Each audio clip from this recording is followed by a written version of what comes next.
बात करेंगे। आज के लेक्चर में बेटा हम पढ़ने वाले हैं, आज के लेक्चर में पढ़ने वाले हैं हम आयनिक बंध, आज के लेक्चर में हम पढ़ने वाले हैं आयनिक बॉन्ड, आज के लेक्चर में हम पढ़ने वाले हैं आयनिक बॉन्ड। बहुत ही इंटरेस्टिंग टॉपिक है, बहुत ही मजेदार टॉपिक है, बहुत ही एकदम शानदार टॉपिक है। हाँ जी, तो सबसे पहले बच्चों हेडिंग डाल लो आयनिक बंध। और आयनिक बंध इस चैप्टर का दूसरा ऐसा टॉपिक है जो कि इंपॉर्टेंट है। पहला टॉपिक सहसंयोजक बंध है और दूसरा टॉपिक है आयनिक बंध जो कि इंपॉर्टेंट है। ओके, और फिर थोड़ा सा हाइड्रोजन बंध। ये तीन टॉपिक बेटा इस चैप्टर के बहुत इंपॉर्टेंट है। तो अब यहाँ पर हम अच्छे से सारी बातों को समझेंगे, हर एक बात को क्लियर करेंगे। ठीक है, क्वेश्चन आते हैं इससे। तो सबसे पहले तो हम बात करें आयनिक बॉन्ड। हेडिंग डाल लीजिएगा बेटा,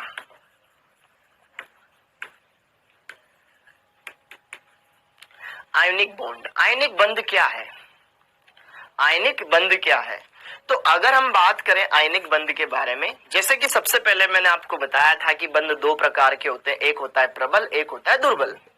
ठीक है, फिर प्रबल में भी हमने चार भाग देखे थे कि यार जो इलेक्ट्रॉनों के स्थानांतरण के द्वारा बने वो आयनिक बंध, जो इलेक्ट्रॉनों के साझे के द्वारा बने सहसंयोजक बंध, जो इलेक्ट्रॉनों के दान से बने वो उपसहसंयोजक बंध, और धातुओं के बीच में बनने वाला धात्विक बंध। और उसी तरीके से यहाँ पर दुर्बल बंध में हमने देखा था हाइड्रोजन बंध और वान डेर वाल आकर्षण बंध। क्लियर हो गया? तो हम सबसे पहले वाला बंध पढ़ने वाले आयनिक बंध, पढ़ने वाले आयनिक बंध। तो आयनिक बंध कैसे बनता है? इलेक्ट्रॉनों के कंप्लीट स्थानांतरण के द्वारा एक परमाणु इलेक्ट्रॉन त्यागेगा, दूसरा परमाणु उस त्यागे गए इलेक्ट्रॉन को ग्रहण करेगा। तो यहां पर हमारा एक धनायन बनेगा, एक ऋणायन बनेगा। इस धनायन और ऋणायन के बीच में लगने वाला आकर्षण बल ही आयनिक बंध कहलाता है। जरा देखो ध्यान से, इलेक्ट्रॉनों के पूर्ण स्थानांतरण के द्वारा बनने वाला बंध आयनिक बंध। एक परमाणु इलेक्ट्रॉन त्यागेगा, दूसरा परमाणु उस त्यागे गए इलेक्ट्रॉन को ग्रहण करेगा। ठीक है, it is formed by complete transfer of electron from one atom to another atom. ठीक, हाँ जी, एक परमाणु से लिखिएगा बेटा, एक परमाणु से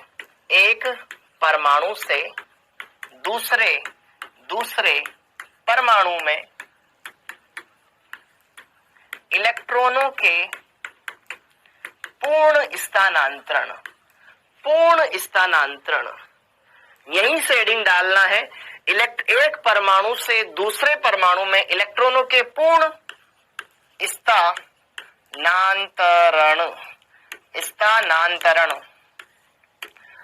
स्थानांतरण के द्वारा बनने वाला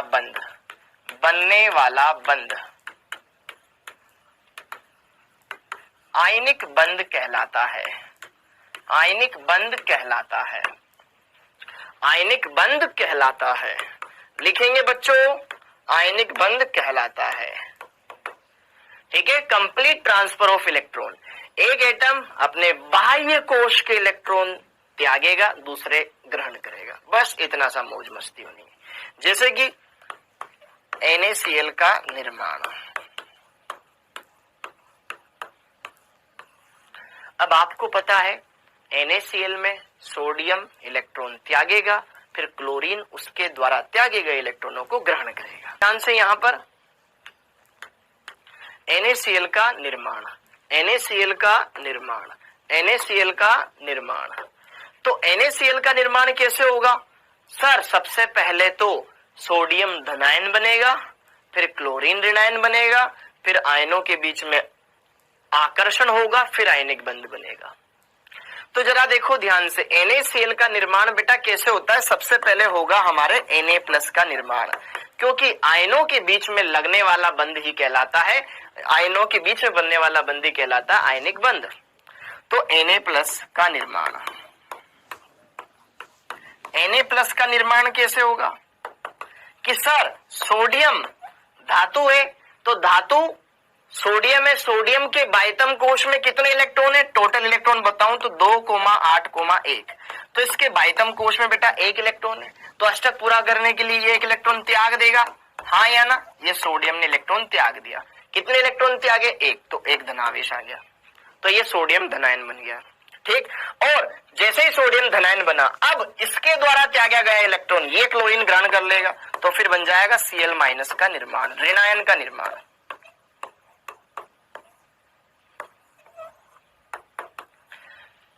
फिर क्या होगा, यहां पर यह Cl जिसके पास 17 इलेक्ट्रॉन है, 2,8,7 इस प्रकार से, इसके बाह्यतम कोश में 7 इलेक्ट्रॉन है, या तो ये 7 त्याग दे या 1 ग्रहण कर ले। आसान क्या है, 1 ग्रहण करना, इसलिए यह इसके द्वारा त्यागा गया 1 इलेक्ट्रॉन ग्रहण कर लेगा और Cl- में कन्वर्ट हो जाएगा।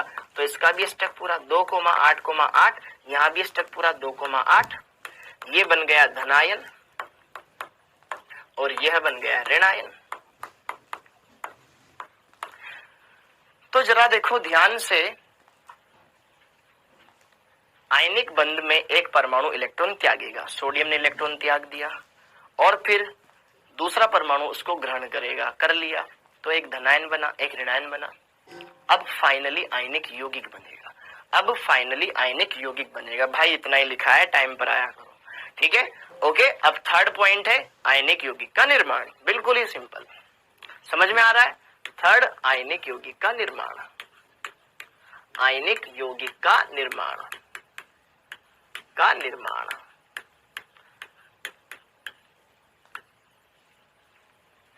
कि यार ये Na+ और ये Cl-, अंश से सोडियम परमाणु से हमने इलेक्ट्रॉन निकाला है। तो यहां पे जो ये सोडियम होता है ना बेटा, ये गैसीय अवस्था में होता है, ताकि हम गैसीय धनायन बना सके, और ये क्लोरीन परमाणु भी गैसीय अवस्था में होता है, ताकि हम एक गैसीय ऋणायन बना सके। क्यों? क्योंकि गैसों में इलेक्ट्रॉन ढीले बंधे होते हैं, तो आराम से निकाले जा सकते हैं, ठीक है। तो सोडियम परमाणु गैसीय अवस्था में जाकर के इलेक्ट्रॉन त्यागता है, तो गैसीय परमाणु से इलेक्ट्रॉन निकाला गया है, फिर गैसीय परमाणु में इलेक्ट्रॉन जोड़ा गया है। तो अब यहां पर मेरे पास Na+ गैस बन गया और Cl- गैसीय ऋणायन बन गया। तो अब आप यहां पे ये समझ पा रहे हो कि सर इसका भी अष्टक पूरा है, इसका भी अष्टक पूरा है। अष्टक पूरा है तो अब ये बंध क्यों बनाएगा? अष्टक पूरा होने से इनका इलेक्ट्रॉनिक विन्यास तो स्टेबल हो गया, लेकिन ये आयनित हो गए। पहले उदासीन थे, सोडियम बेचारा उदासीन था, कोई मतलब नहीं था। सोडियम क्या जानबूझकर इलेक्ट्रॉन त्यागना चाहेगा? नहीं, उसको ऊर्जा देनी पड़ेगी। ध्यान से, यहां पर इनका इलेक्ट्रॉनिक विन्यास तो स्टेबल है, परंतु ये आयनित अवस्था में, और आयनित अवस्था में आयन अनस्टेबल होता है, कोई भी परमाणु अनस्टेबल होता है, ठीक है। आपके घर वाले बोलते होंगे ना, देखिए आवारा की तरह घूमता रहता है, ठीक है, काम धंधे में ध्यान दे, क्यों? स्टेबल हो जाए, एक जगह ठहर जाए, इधर उधर घूमता रहेगा आवारों की तरह। तो जरा देखो ध्यान से, ये Na+, ये Cl-, मजा तो बहुत आ रहा है, लेकिन आवारों की तरह घूमेगा, तो ये कैसे? अनस्टेबल है, ये अस्थायी है। तो यार ये स्थायी कब हो जाए? आओ साथ में बॉन्ड बना लें। तो ये Na और ये Cl दोनों मिलकर के ठोस अवस्था में बॉन्ड बना लेते हैं, NaCl। तो यहां पर इस Na+ और इस Cl- के बीच में क्या ऐसा डंडा है? क्या Na और Cl के बीच में क्या ऐसा डंडा है? या फिर इस यहां पर Na+ है और Cl- है, दोनों के बीच में जस्ट आकर्षण है, ये धनायन है और ये ऋणायन है, इनके बीच में जस्ट अट्रैक्शन है। क्या है? तो जरा देखो ध्यान से, NaCl एक आयनिक यौगिक है जिसमें सोडियम ने इलेक्ट्रॉन त्यागे हैं, क्लोरीन ने इलेक्ट्रॉन ग्रहण किया है। तो यहां पर हमारे पास एक NaCl सॉलिड का निर्माण हुआ। यह एक आयनिक यौगिक है जिनके बीच में कोई डंडा नहीं होता, सिर्फ इनके बीच में अट्रैक्शन होता है, और उसी आकर्षण बल को हम बंध बोलते हैं। तो ionic bond is not a bond, it is just a electrostatic force of attraction. यह कोई बंध नहीं है, यह एक आकर्षण बल है। तो पहले वाला गलत है, दूसरे वाला सही है। तो हम जब भी बनाते हैं ना बेटा, Na+ Cl- कोई भी बनाते हैं, हम आयनिक यौगिकों में, जैसे कि धातु अधातु के बीच में बॉन्ड नहीं बनाते हैं, कभी नहीं बनाते, बनाते हैं तो भी गलत है। HCl के बीच में बॉन्ड बना सकते हैं, क्योंकि ये अधातु है, ये अधातु है, इनके बीच में तो सहसंयोजक बंध बनता है।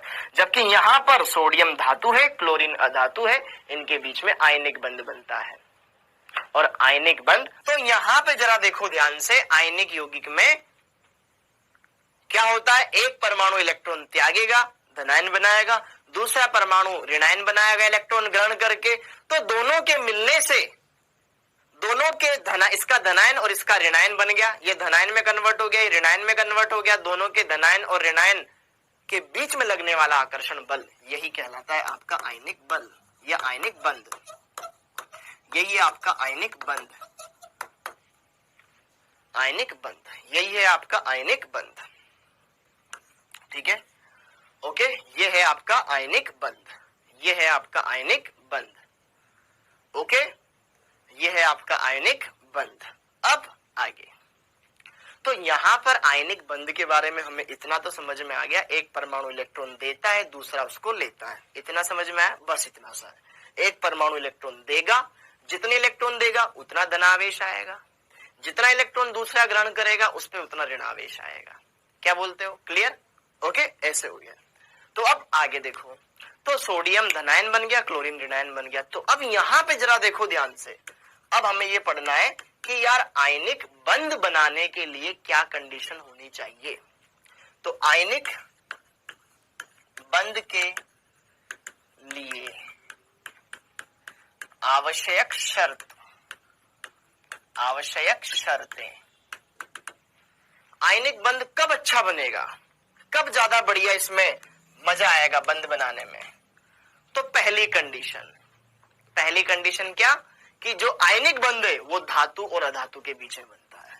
फर्स्ट कंडीशन कि धातु, एक धातु होनी चाहिए, दूसरी अधातु होनी चाहिए, क्योंकि धातु और अधातु मिलकर ही आयनिक बंध बनाती है, धातु और अधातु मिलकर ही आयनिक बंध बनाती है।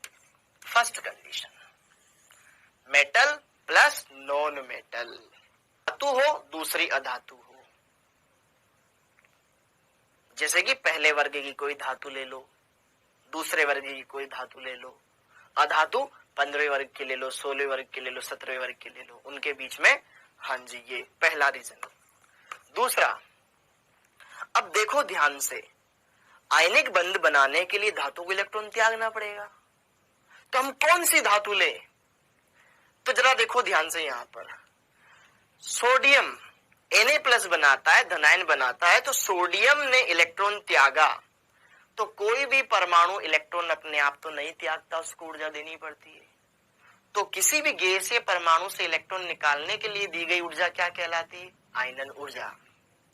आयनन ऊर्जा अगर थोड़ी सी ऊर्जा देने में काम चल जाए, मतलब यार ये तो बहुत बढ़िया है यार, कोई ईंधन ऐसा है तुरंत आग पकड़ लेता है, कोई बहुत जलाने के बाद आग पकड़ता है, मतलब अच्छा ईंधन कौन है?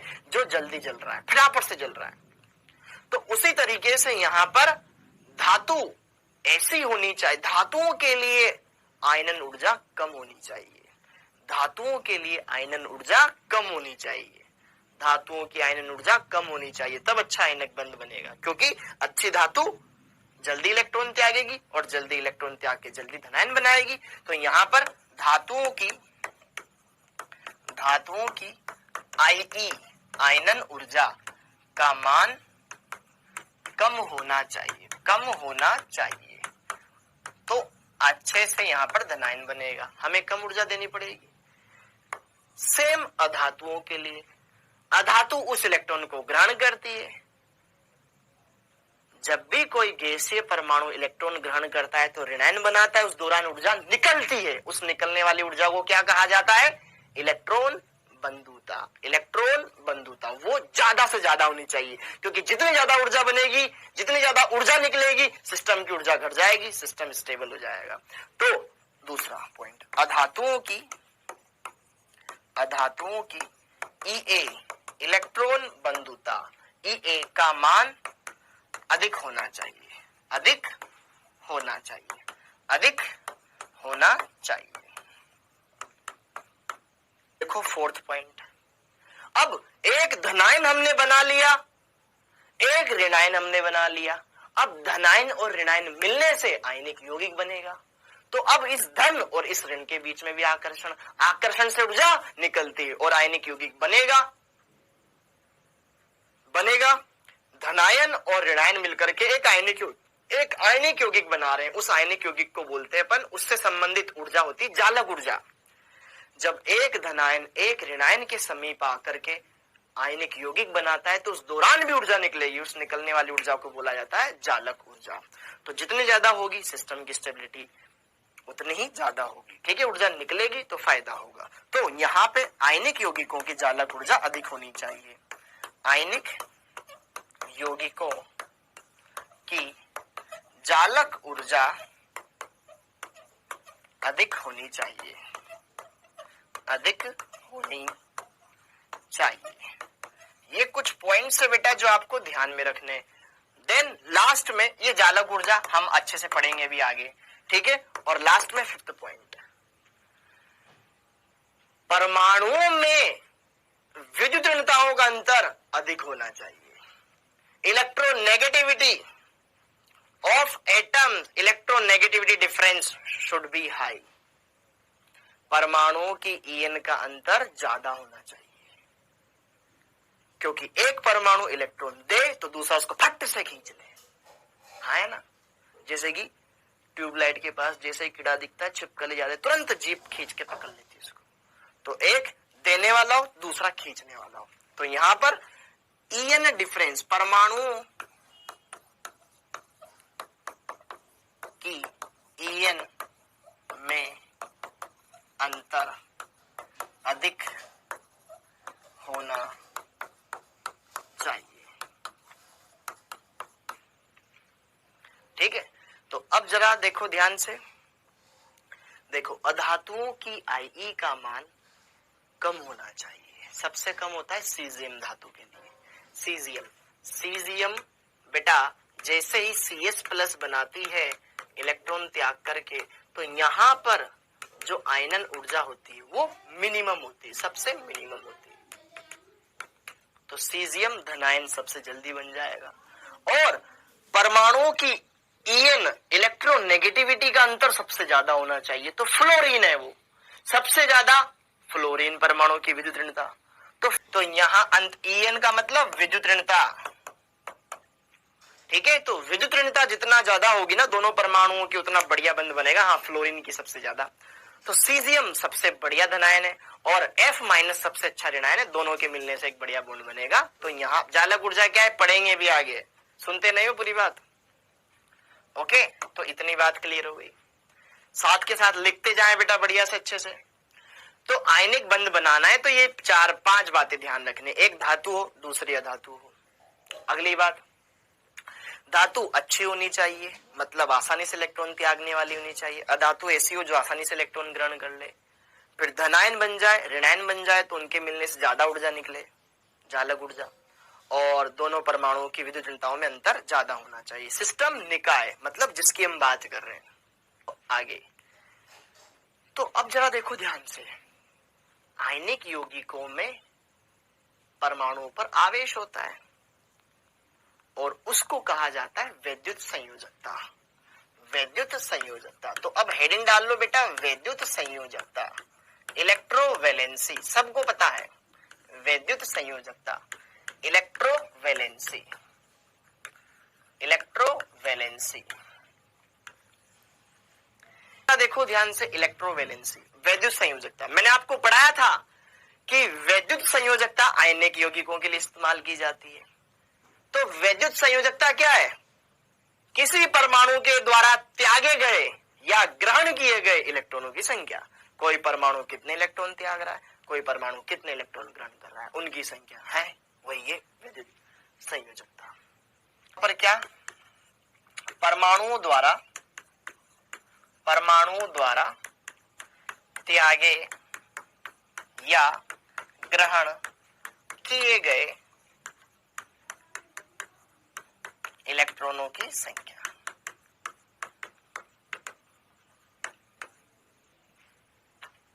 यही कहलाता है बेटा, वेरी गुड दीपक, परमाणु द्वारा त्यागे गए या ग्रहण किए गए इलेक्ट्रॉनों की संख्या। जैसे कि प्लस माइनस आवेश को बताता है, हम केवल संख्या देख रहे हैं, कितने इलेक्ट्रॉन त्यागे कितने ग्रहण किए। एक इलेक्ट्रॉन त्यागा, एक, दो त्यागे, दो। संख्या में आवेश नहीं लगाते हैं, ठीक है, चिन्ह नहीं लगाते हैं। तो इनके लिए बेटा, इनके लिए होती है कितनी, एक, विद्युत संयोजकता इनकी होती है 1। ग्रुप 2 वालों की कितनी होती है? ग्रुप 2 में आ जाएंगे आपके beryllium, magnesium, calcium, strontium, barium. इनके लिए कितनी होती है? 2, क्योंकि इनके बाह्यतम कोश में 2 इलेक्ट्रॉन होते हैं। 2 इलेक्ट्रॉन त्याग करके ये बंध बनाने की कोशिश करते हैं। हाँ जी, ग्रुप नंबर 3, ग्रुप नंबर 13, 3 क्या 13, group number 13, group number 13, group number 13, group number 13, group number 13, group number 13 के बाह्यतम कोश में 3 इलेक्ट्रॉन होते हैं। तीनों ही त्याग देते हैं बेचारे। जैसे कि जनरली अपन बात करें एल्यूमिनियम, गैलियम, इंडियम, थेलियम, ये धातुएं हैं, ये धातुएं हैं, ठीक है। तो इनके बाह्यतम कोश में 3 इलेक्ट्रॉन होते हैं, तीनों के तीनों त्याग देते हैं और यहाँ पर 3 इनकी इलेक्ट्रोवैलेंसी होती है। टाइम पता चल गया। अब इसी की तरह से यहाँ पर ग्रुप नंबर 15 वालों की, क्योंकि जनरली इन्हीं के आपस में कंपाउंड बनेंगे ना। जैसे कि 15 वाले में कौन आता है? नाइट्रोजन आता है। इनके लिए नाइट्रोजन, फॉस्फोरस जनरली यही काम आएंगे, नीचे वाले भी काम आते ही हैं। इनके बाह्यतम कोश में 5 इलेक्ट्रॉन होते हैं, तो ये 3 इलेक्ट्रॉन ग्रहण कर लेंगे ना, 3 इलेक्ट्रॉन ग्रहण कर लेंगे।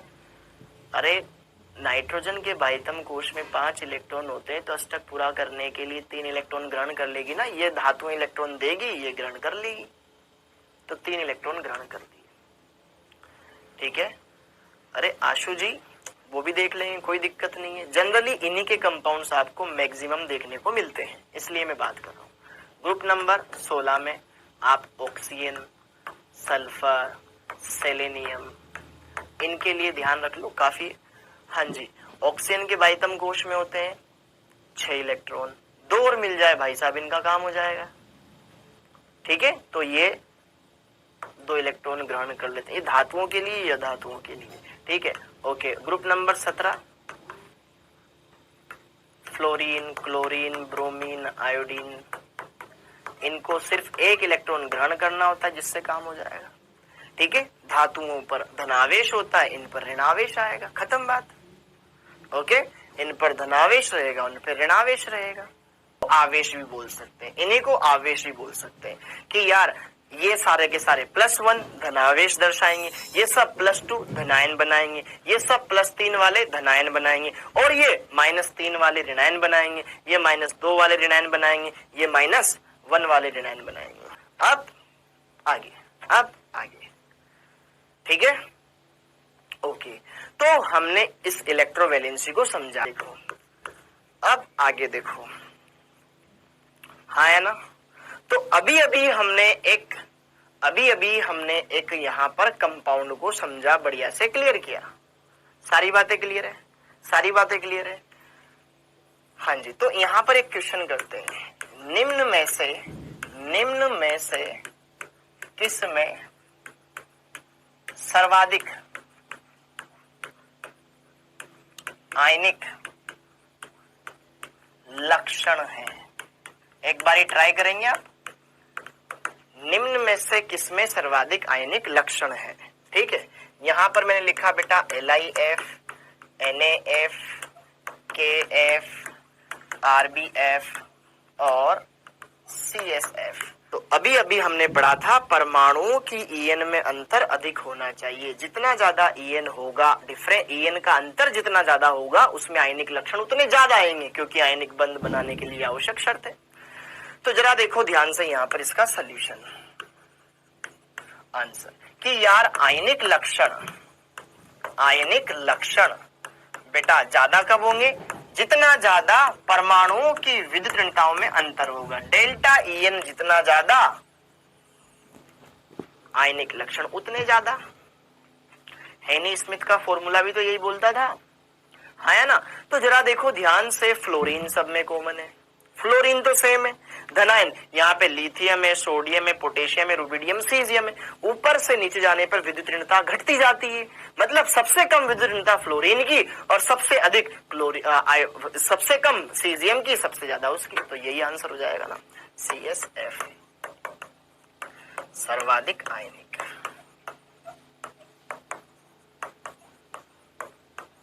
अगर यही क्वेश्चन ऐसे पूछ लेता, सर्वाधिक सहसंयोजक कौन? इन सब में सहसंयोजक ये LIF सर्वाधिक सहसंयोजक या न्यूनतम आयनिक।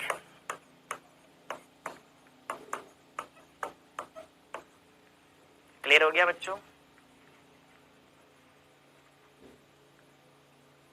ओके, अब जरा देखो ध्यान से आगे, अब आगे क्लियर। एक क्वेश्चन और देखो, P प्लस ClBrI माइनस, ठीक है।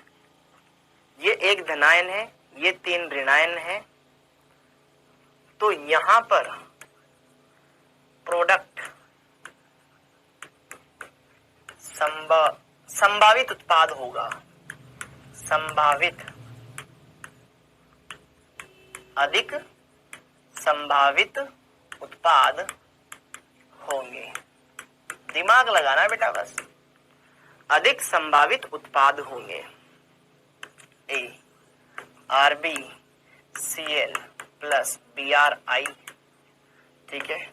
B RbBr plus CS ice, अरे नहीं यार ये IBr लिखना पड़ेगा ना मुझे, IBr, यहाँ पर ICl, C RbI plus BrCl या D तीनों।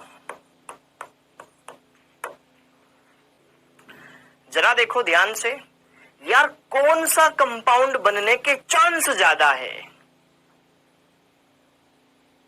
कौन सा कंपाउंड बनने के चांस ज्यादा है? तो भाई अभी अभी आपने पढ़ाया सर आपने कि आयनिक लक्षण उसमें ज्यादा होंगे जिसमें विद्युत ऋणताओं का अंतर ज्यादा होगा। तो जरा देखो ध्यान से, आयोडीन ब्रोमीन दोनों अधातु, ये तो दोनों अधातु हैं। आयनिक लक्षण, आयनिक कंपाउंड कौन सा ज्यादा स्टेबल बनेगा? जिसमें एक धातु और अधातु हो। रुबिडियम धातु है, क्लोरीन अधातु, धातु अधातु, सबसे बढ़िया रुबिडियम तो सब में फिक्स है। लेकिन अगर हम यहाँ पर बात करें कौन सा सबसे बढ़िया ऋणायन है, वो है ना क्लोरीन। समझ पा रहे हो? क्लोरीन ऋणायन में यार यहाँ पर डेल्टा EN का डिफरेंस सबसे ज्यादा होगा ना, तो इस ऑप्शन नंबर 1। रुबिडियम तो फिक्स कर दिया।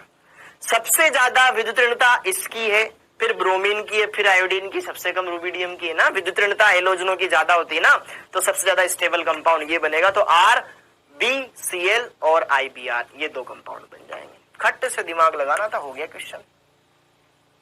ठीक है, वेरी गुड, बहुत बढ़िया।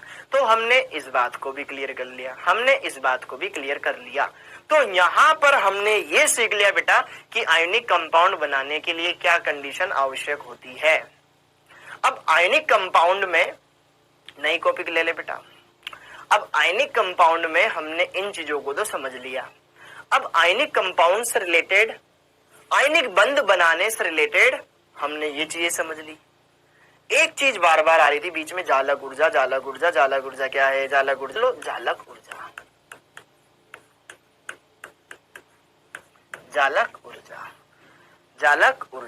जालक ऊर्जा को 100 डाल लो। इसको इंग्लिश में बोलते हैं लैटिस एनर्जी।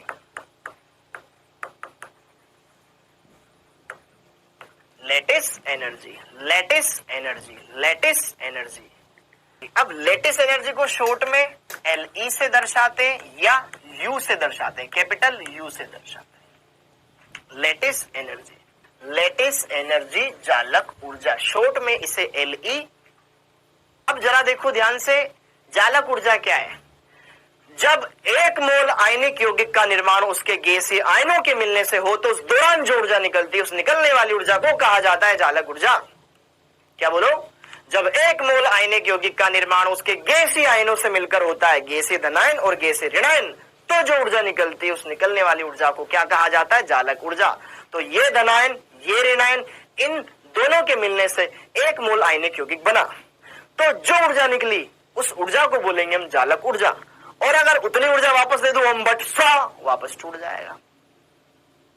तो 1 मोल आयनिक यौगिक बनने के दौरान निकलने वाली ऊर्जा भी जालक ऊर्जा, और 1 मोल आयनिक यौगिक को तोड़ने के लिए आवश्यक ऊर्जा भी जालक ऊर्जा। हम आमतौर पर बनने की बात करते हैं, हम तोड़ने में बिलीव नहीं करते, बनाने में विश्वास रखते हैं। तो जरा देखो ध्यान से, जालक ऊर्जा क्या है? 1 मोल आयनिक यौगिक, 1 मोल आयनिक यौगिक के का उसके गैसीय आयनों, 1 मोल आयनिक यौगिक का उसके गैसीय आयनों के द्वारा निर्माण के दौरान उत्सर्जित ऊर्जा ही जालक ऊर्जा कहलाती है। जालक ऊर्जा कहलाती है। इसी एनर्जी को क्या कहा जाता है बेटा? जालक ऊर्जा कहा जाता है। ठीक है, या फिर इतनी ऊर्जा और दे दो, कंपाउंड टूट जाएगा। समझ में आया? गैसीय आयन, जैसे कि मान लो कोई मेरे पास ये धनायन है, गैसीय धनायन है, और ये मेरे पास कोई गैसीय ऋणायन है। बेचारे ये धनायन ये ऋणायन दोनों मिले और 1 मोल इन्होंने आयनिक यौगिक बना लिया MX ठोस, 1 मोल। तो इस दौरान जो ऊर्जा निकलेगी, इस दौरान 1 मोल यहां पर आपके पास ये बन चुका है, तो इस दौरान जो ऊर्जा निकलती है बेटा, यहां पर जो भी एंथैल्पी चेंज आएगा ना, डेल्टा H एंथैल्पी चेंज, जो भी ऊष्मा में परिवर्तन आएगा, वही ऊष्मा में परिवर्तन क्या कहलाएगा? LE लेटिस एनर्जी या U कहलाएगा। हाँ जी, ओके। यहां पर जब 1 धनायन 1 मोल धनायन 1 मोल ऋणायन से मिलेगा तो 1 मोल आयनिक यौगिक बनेगा। पढ़ा था हमने, ये 1 मोल धनायन ये 1 मोल ऋणायन, स्टोइकियोमेट्री रस समीकरण मिति गुणांक देखो, इसका 1 है, इसका 1 है, तो उसका भी 1 है। ठीक है, तो उस आधार पर हमने बोला। हाँ जी, गैसीय धनायन गैसीय ऋणायन मिलने पर जब ये आपके पास आयनिक यौगिक बना, तो उस दौरान जो ऊर्जा निकलेगी वो ऊर्जा कहलाएगी बेटा जालक ऊर्जा। ठीक है, और अगर उतनी ऊर्जा दे दोगे तो टूट जाएगा। खत्म बात। ओके, तो जालक ऊर्जा अब आपको डेल्टा H क्या बताता है? ऊष्मा में परिवर्तन, ऊष्मा में परिवर्तन बोल दो इसको, या एंथैल्पी में परिवर्तन बोल दो, एंथैल्पी में परिवर्तन बोल दो। हो गया। अब जालक ऊर्जा कौन कौन से कारकों के ऊपर डिपेंड करती है ये देख लेते हैं। सर कब जालक ऊर्जा ज्यादा रहेगी, कब जालक ऊर्जा कम रहेगी, कब ज्यादा कब कम, कब ज्यादा कब कम। तो जालक ऊर्जा कौन कौन से कारकों के ऊपर डिपेंड करती है? तो जालक ऊर्जा को प्रभावित करने वाले कारक, जालक ऊर्जा लेटिस एनर्जी या U कैपिटल को प्रभावित करने वाले कारक, प्रभावित करने वाले कारक। ऐसे कौन से कारक हैं जो कि इनको प्रभावित करते हैं? तो जरा देखो ध्यान से, पहला कारक, यार जितना ज्यादा आकर्षण होगा उतनी ज्यादा ऊर्जा निकलेगी। आकर्षण कब ज्यादा हो? जब दोनों के बीच में दूरियां कम हो, मतलब दूरी। पहला कारण है दूरी, डिस्टेंस। मान लो ये धनायन और ये ऋणायन है बेटा, ठीक है, इसकी त्रिज्या R+ मान लो, ये ऋणायन है, इसकी त्रिज्या मान लो R-, और दोनों के बीच की दूरी मान लो R+ + R- जो कि R0 है। हाँ या ना? तो यहां से लेके यहां तक दोनों परमाणुओं के बीच की दूरी ये R0 हो गई। ओके, तो जरा देखो ध्यान से, दूरी के व्युत्क्रमानुपात, दूरी ज्यादा आकर्षण कम। तो यहां पर जरा देखो ध्यान से दूरी, ठीक, तो अगर जरा देखो ध्यान से, दूरी को हम क्या बोल रहे हैं? यहां पर R0 बोल रहे हैं। ठीक है, अगर R0 का मान बढ़ेगा अर्थात दोनों परमाणुओं के बीच की दूरी बढ़ेगी तो आकर्षण घटेगा, तो आकर्षण कम होगा। आकर्षण कम होगा तो जालक ऊर्जा कम हो जाएगी। तो जालक ऊर्जा कम हो जाएगी, हाँ या ना। अर्थात लेटिस एनर्जी दूरी के व्युत्क्रमानुपाती है। जालक ऊर्जा जितने छोटे आकार के आयन होंगे उनकी ज्यादा होगी, बड़े आकार के आयनों की जालक ऊर्जा कम होगी। ठीक है। दूसरा फैक्टर आवेश, चार्ज। यार अगर धनायन और ऋणायन, धनायन या ऋणायन पर आवेश ज्यादा होगा तो जितना धनावेश ही बढ़ रहा है, ऋणावेश ही बढ़ रहा है, उनके बीच में अट्रैक्शन और ज्यादा बढ़ जाएगा, आकर्षण बढ़ जाएगा, जालक ऊर्जा निकल जाएगी। तो सीधा सीधा संबंध है। तो यहां पर बेटा जो लेटिस एनर्जी वो डायरेक्टली प्रोपोर्शनल होती है आवेश के समानुपाती होती है, आवेश के समानुपाती होती है। जिस पर आवेश ज्यादा, चाहे धनायन हो या ऋणायन हो, जालक ऊर्जा ज्यादा। आवेश जितना ज्यादा होगा उसकी जालक ऊर्जा उतनी ज्यादा रहेगी। जैसे कि कुछ उदाहरण लेते हैं अपन, ठीक है, कुछ उदाहरण लेते हैं अपन, ठीक है। फटाफट से छापो, फटाफट से छापिएगा, एकदम छापने में माहिर हो जाओ, ठीक, ओके। तो अब जरा देखो ध्यान से, यहां पर जालक ऊर्जा LE या U का सही क्रम बताएं, सही क्रम बताएं।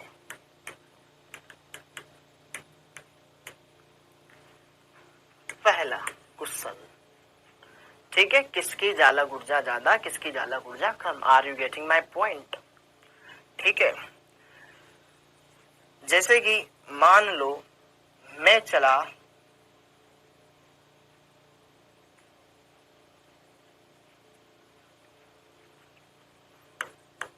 LiF, LiCl, LiBr, Lii, तो किसकी जालक ऊर्जा सबसे ज्यादा, किसकी जालक ऊर्जा सबसे कम। ठीक है। फिर मैं चला यहां पर LiF, NaF, RkF, RbF, CSF, ऐसे,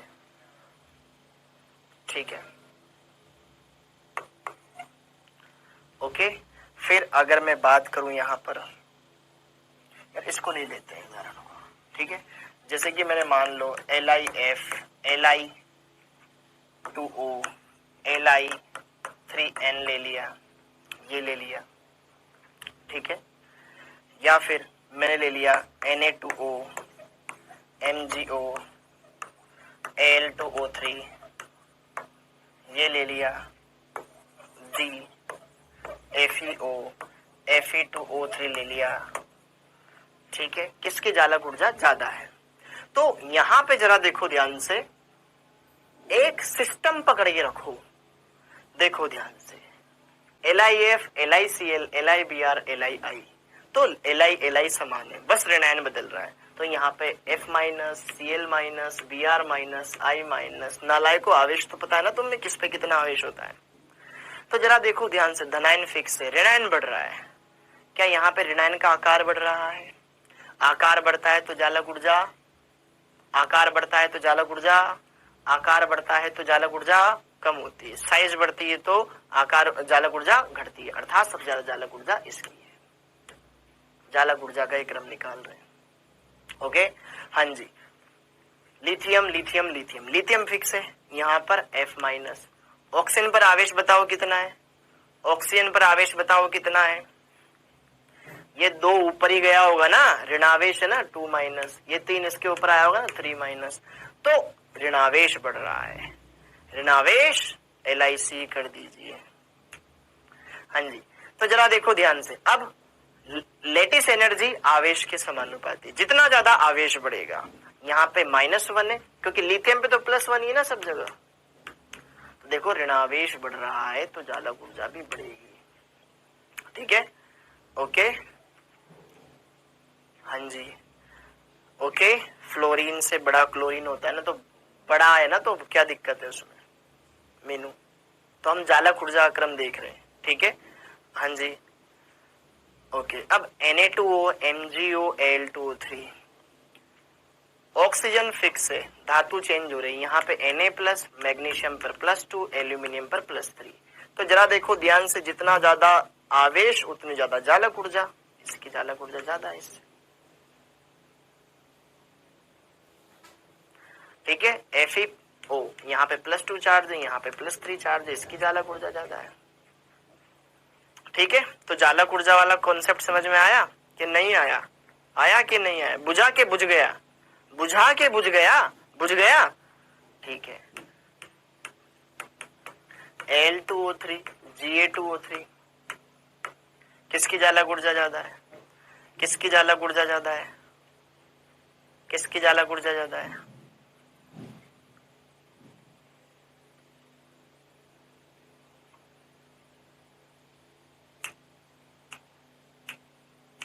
एल्यूमिनियम पर आवेश +3, गैलियम पर आवेश +3, एल्यूमिनियम, गैलियम।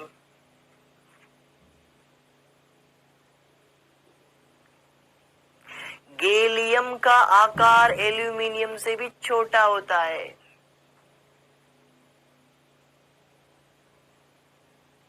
पता है कि नहीं पता? क्या गैलियम का आकार एल्यूमिनियम से भी छोटा होता है? गैलियम तो पहले ही छोटा है एल्यूमिनियम से। अब आपने धनावेश लगा दिया तो धनावेश तो और छोटा हो गया।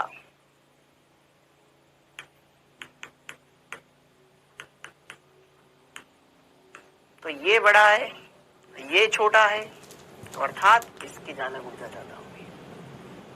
समझ में आया क्या? CIA 3 इसके माथ पैरे ऊपर लाना, खत्म। ओके, ऐसे देख सकते हो। तो लेटिस एनर्जी के ऑर्डर देखने आए, कोई दिक्कत है क्या किसी को यार? किसी को कोई दिक्कत है क्या? कोई परेशानी है क्या? कोई दुख है क्या? तकलीफ है क्या? ठीक है, एक और बता दो।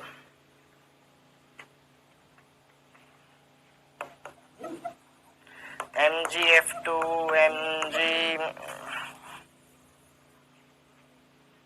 कोई भी ले लेते हैं, कोई भी ले लेते हैं, क्या दिक्कत है? CSAF, CSB, CSCl, CSBr, CSI, ये भी कर सकते हैं ना, कोई दिक्कत नहीं है। कोई दिक्कत नहीं है बेटा, धनायन यहाँ पे छोटा है, छोटा है तो जालक ऊर्जा ज्यादा है, खत्म बात। ठीक है, ओके, वेरी गुड। तो जालक ऊर्जा वाले कोई भी क्वेश्चन आ जाए, आप ढंग से उसके साथ खेल सकते हो। एकदम बहुत ही सिंपल क्वेश्चन आता है, बहुत ही आसान आता है, ढंग से कर सकते हो। बोलो, समझ में आया क्या? समझ में आया क्या? मचा दोगे ना गदर? ठीक है, तो इस तरीके से यहाँ पर हमने ये चीजें देखी, हर एक कॉन्सेप्ट को क्लियर किया। अब EFG, Li2O, Na2O, यहाँ पर MgO, यहाँ पर देखिएगा ना आप MgCl2, यहाँ पर आप देखिएगा तनिक Al2O3। हाँ जी, जालक ऊर्जा का क्रम बताएं। हाँ जी, लेटिस एनर्जी का ऑर्डर बताएं, जालक ऊर्जा का क्रम बताएं, जालक ऊर्जा का क्रम बताएं। सर झुनझुना बजा रहे हैं, ये वाला गलत कर दिया आपने। अरे यार सॉरी बेटा, गलत कर दिया तो। अरे यार, गैलियम का साइज बेटा एल्यूमिनियम से भी छोटा होता है।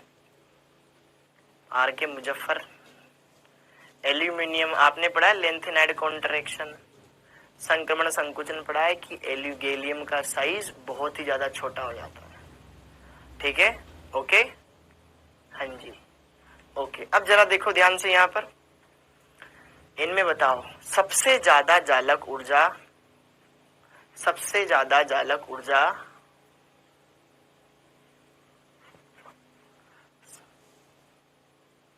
सबसे ज्यादा जालक ऊर्जा किसकी है? देखो सब पर आवेश देख लो। यहाँ पर लिथियम है, देखो लिथियम का कोई भाई है क्या? दूसरा नहीं है। मैग्नीशियम यहाँ पर भी है, मैग्नीशियम यहाँ पर भी है। यहाँ पर -2 है, यहाँ पर Cl- है, Cl दो बड़े बड़े Cl है ना। और यहाँ पर एल्यूमिनियम पर +3 चार्ज है, ऑक्सीजन पे -2 चार्ज है, यहाँ पर सोडियम पर +1 है, यहाँ पे -2 है, यहाँ पे +1 है, यहाँ पे -2 है। तो देखो ध्यान से, सोचो सोचो सोचो सोचो, देखो ध्यान से यार, आवेश +1 +1 +2 +2 फिर +3, हो। तो यार यहां पे जरा देखो ध्यान से, क्या यार धनावेश जितना ज्यादा होगा, आवेश देखो, एक यहां पे हमें ये क्रम तो लिखना ही लिखना है, लेकिन मैं आपको बता दूं, आवेश एवं आकार दोनों में आवेश ज्यादा प्रभावी कारक होता है। आवेश ज्यादा प्रभावी कारक होता है, मोर डोमिनेटिंग फैक्टर। आकार ज्यादा प्रभावी कारक होता है।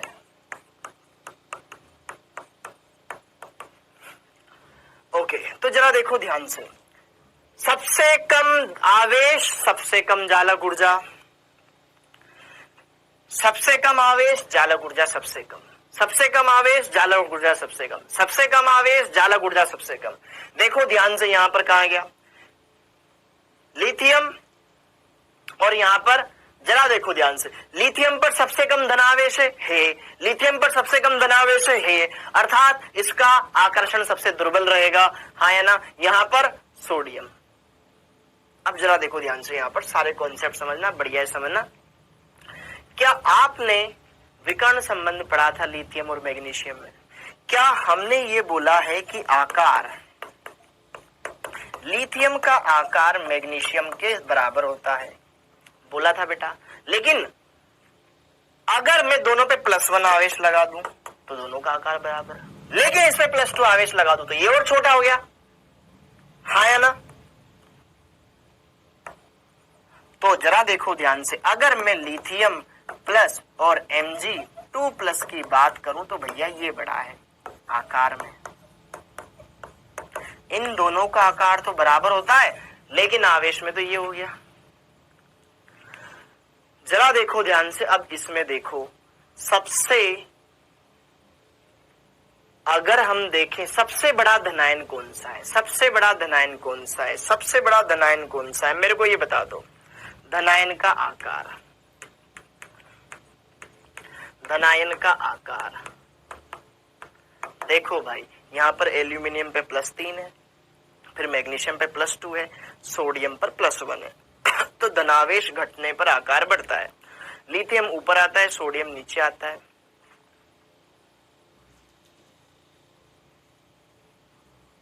जरा देखो ध्यान, सबसे छोटा है एल्यूमिनियम +3, कहां है सबसे ज्यादा आवेश। फिर इससे बड़ा होना चाहिए मैग्नीशियम 2+, फिर मैग्नीशियम 2+ से ही बड़ा है लिथियम प्लस, भले ऊपर वाले वर्ग में सबसे बड़ा है सोडियम प्लस। धनायन पर जैसे जैसे धनावेश बढ़ता जाता है, आकार घटता जाता है, तो आकार सबसे ज्यादा छोटा इसका होगा। धनावेश बढ़ने पे साइज घटता है ना, ऋणावेश बढ़ने पे साइज बढ़ता है, तो सबसे छोटा धनायन इसका, हाँ है ना। ऋणायन का आकार देखो, अब ऋणायन का आकार देखो, अब O-2 और Cl- में, तो जिसका धनावेश भी छोटा, ऋणावेश भी छोटा, आवेश भी ज्यादा, तो सबसे ज्यादा जालक ऊर्जा किसकी है?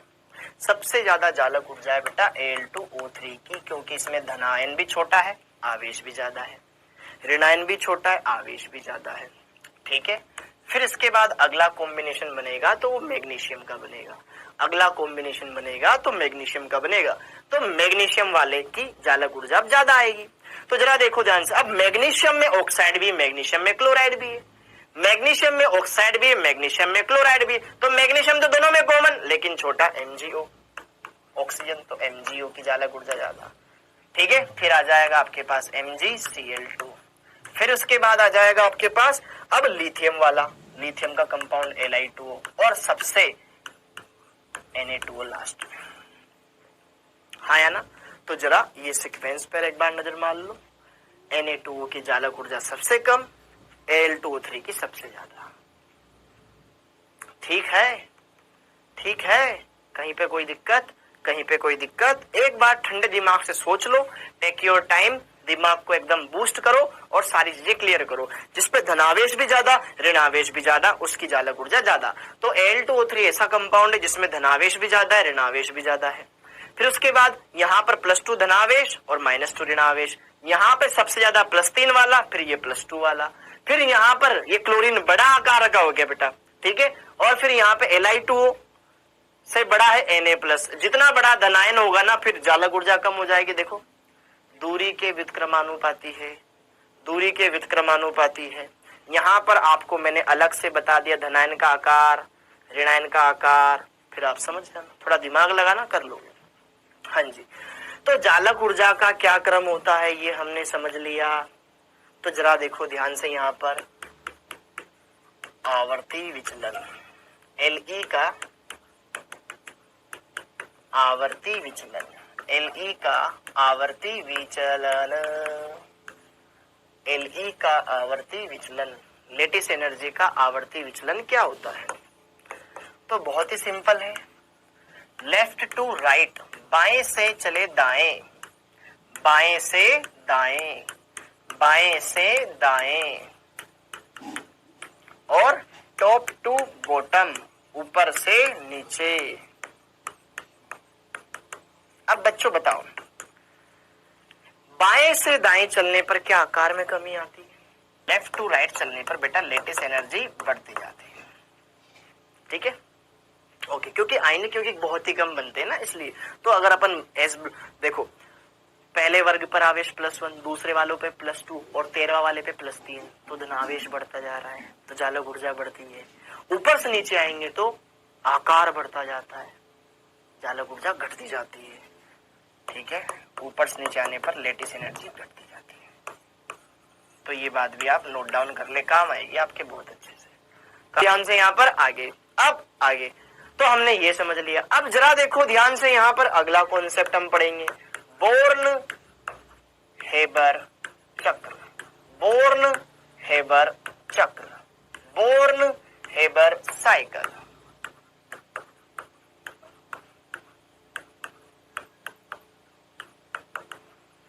जालक ऊर्जा की गणना कैसे की जाती है? हेबर चक्र। अब यहां पे जरा देखो, बोर्न हेबर चक्र, जरा देखो ध्यान से, बोर्न हेबर चक्र क्या है?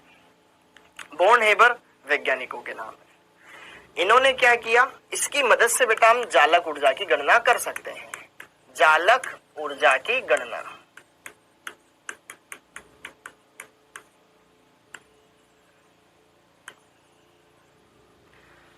बोर्न हेबर चक्र की मदद से हम जालक ऊर्जा की गणना कर सकते हैं।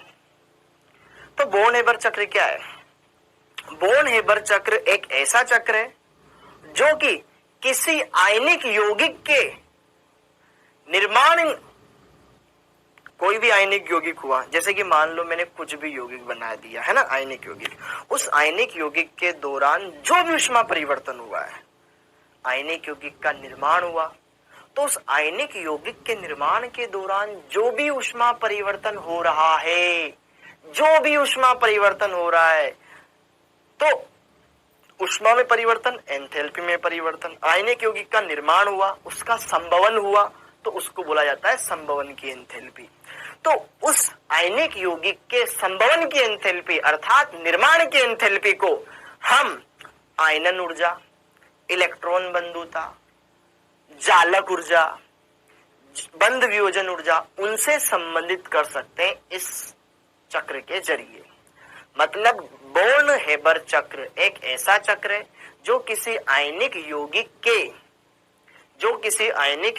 के संभवन की एंथैल्पी को जालक ऊर्जा, परमाणुओं की आयनन ऊर्जा, इलेक्ट्रॉन बंधुता, ऊर्ध्वपातन ऊर्जा, बंध वियोजन ऊर्जा आदि से संबंधित करता है।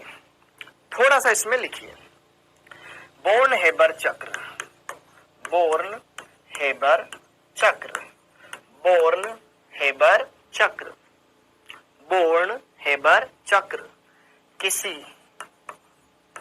आयनिक यौगिक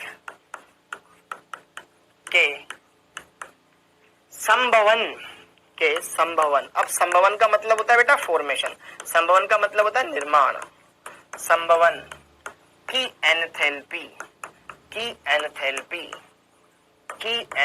मतलब ऊष्मा की एंथैल्पी परिवर्तन को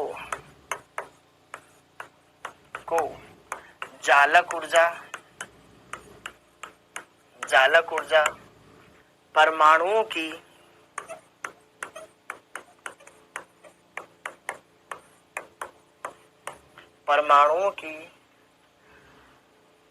आयनन ऊर्जा, आयनन ऊर्जा, इलेक्ट्रॉन बंधुता, और इसके अलावा इलेक्ट्रॉन बंधुता के अलावा क्या आता है? ऊर्ध्वपातन ऊर्जा, ऊर्ध्वपातन ऊर्जा और बंध वियोजन ऊर्जा, बंध वियोजन ऊर्जा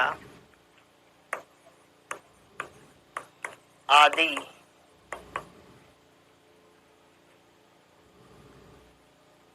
से संबंधित करता है, से संबंधित करता है, संबंधित करता है। ओके, जरा देखो ध्यान से कैसे। अब यहां पर मैं आपको बताता हूं कैसे।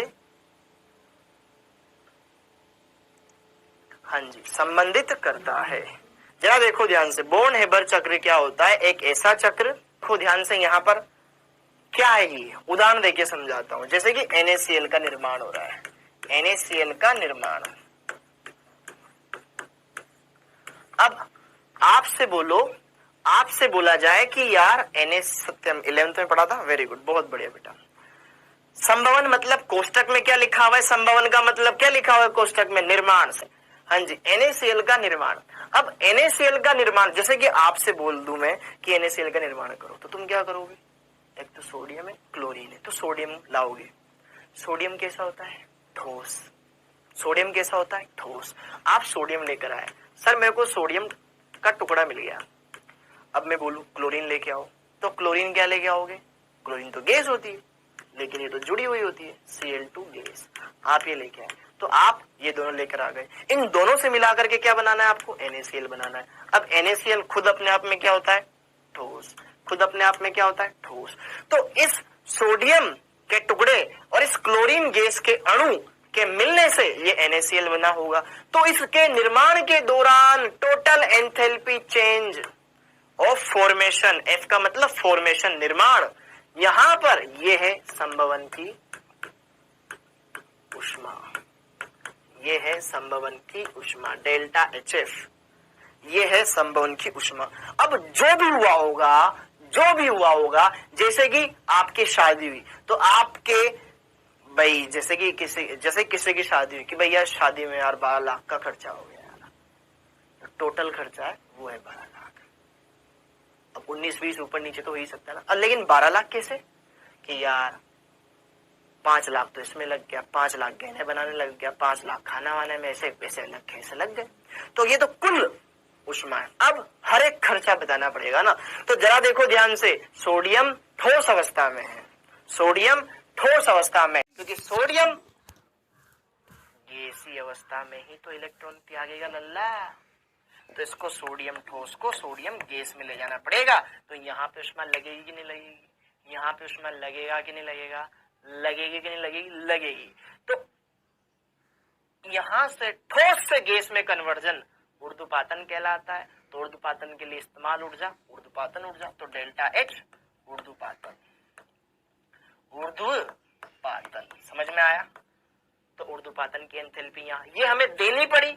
ओके, तो सोडियम गैस में आ गया। अब गैस में आने से मतलब नहीं है तू इलेक्ट्रॉन निकाल रहा है कि नहीं निकाल रहा है, नहीं निकाल रहा, ले अभी निकालेगा एक इलेक्ट्रॉन, इसको दो ऊर्जा दो, इसको फट से निकाल रहा हूं बाबू साहब, इसने ये इलेक्ट्रॉन निकाल दिया।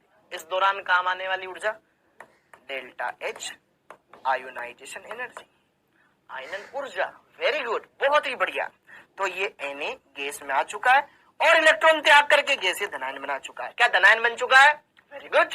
अब जरा देखो ध्यान से, क्लोरीन भैया को बात करते, इधर आओ, देखो तुम इधर आओ, तुम इधर आओ, हमें चाहिए Cl2 में से, इसमें कितने Cl है? 2 Cl है। यहां इसमें कितने Cl है? 1, इसमें कितने? 2। पहली बात तो देखो, तुम ऑलरेडी गैस में हो, तो हमें गैस में कन्वर्ट करने के लिए तुम्हें ऊर्जा देनी नहीं पड़ेगी, लेकिन हमको तो एक क्लोरीन चाहिए, तो हमें क्या क्लोरीन क्लोरीन के बीच का बॉन्ड तोड़ना पड़ेगा। बॉन्ड तोड़ने के लिए आवश्यक ऊर्जा बॉन्ड डिसोसिएशन एनर्जी। तो कहीं ना कहीं, और यहाँ एक क्लोरीन है तो दो में से एक क्लोरीन चाहिए। तो पहली बात तो यहां से दो परमाणु मिलेंगे, बंध तोड़ने के बाद उनमें से एक परमाणु चाहिए। और दो परमाणु कैसे मिलेंगे? बंध तोड़ने के लिए ऊर्जा डेल्टा एच डिसोसिएशन एनर्जी, बंध वियोजन ऊर्जा, बंध वियोजन ऊर्जा